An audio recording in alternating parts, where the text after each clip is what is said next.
যে মার্চ মাসের 7 তারিখে 1971 সালে তার একটি তর্জনীর হুঙ্কারে পুরো 7.5 কোটি বাঙালি ঝাঁপিয়ে পড়েছিল যুদ্ধে।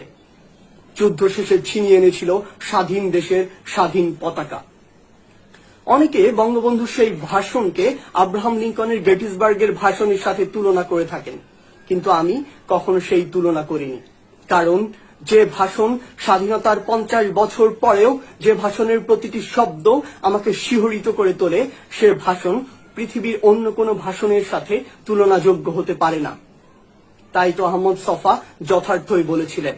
তিনি বলেছিলেন, বাঙালি জাতির শ্রেষ্ঠ কাব্য বলাকা সোনার তরী কিংবা গীতাঞ্জলি নয়, বাঙালি জাতির শ্রেষ্ঠ কাব্য আর দাবায় রাখতে পারবা না। যে মানুষটি জীবন ও যৌবনের 14 বছর জেলে কাটিয়ে দিয়েছেন শুধুমাত্র এই বাঙালি জাতির মুক্তির জন্য, সেই মানুষটির বুকে শরীরে 18টি গুলি করে ঝাঁঝরা করে তার প্রতিদান আমরা দিয়েছি। এতটাই অকৃতজ্ঞ বাঙালি আমরা।